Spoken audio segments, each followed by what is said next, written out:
看这个少油少糖的全麦面包，全程不用揉面，一样柔软，既可以当早餐，又可以当下午茶。这个外边买一个得5、6块不？其实做法挺简单的。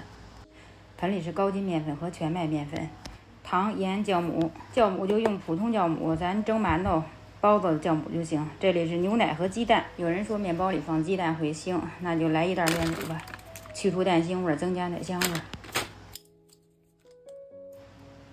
再加上软化的黄油，不用下手揉啊，特别粘，就用这铲子就可以拌成团，就这样，看不到干粉就可以了。封上保鲜膜，冰箱冷藏松弛30分钟。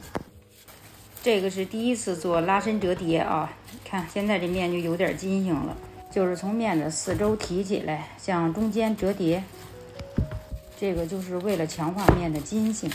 继续冷藏松弛30分钟。这个是第二次拿出来看，现在已经能拉出后膜了。继续重复上一个动作，也可以这样摔摔这面，拿起来摔摔。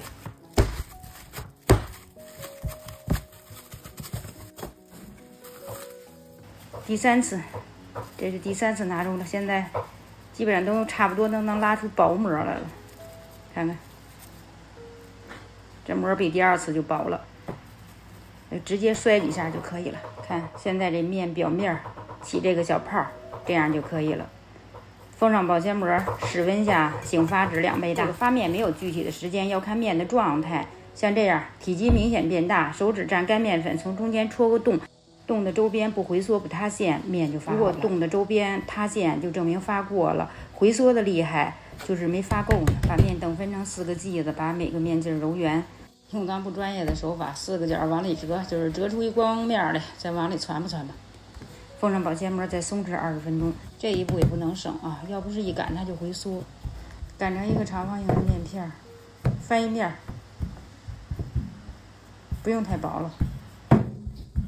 底边抻直，摁薄，从上往下卷，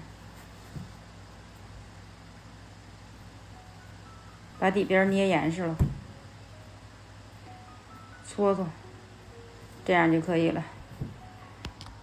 现在天热，室温下醒发就可以了。发好了之后，表面摘上面粉，也可以表面沾一层燕麦或者杂粮之类的，搁口。送入提前预热好的烤箱，上下火190度烤18分钟。我这上火200，下火190，我觉得有点大了。看我这么大火，我去刷小短句去了，没及时盖锡纸，上色深了，不影响口感啊。看一样的软，放上自己喜欢吃的菜就可以当早餐了。这是滑蛋，我也滑不好，没有生菜，放2片黄瓜。然后这个是午餐肉，昨天自己做的，再配上一袋牛奶或豆浆，就是一顿很好的早餐。这个面包少油少糖，自律期的朋友也可以吃。好了，视频就分享到这儿，谢谢您的观看。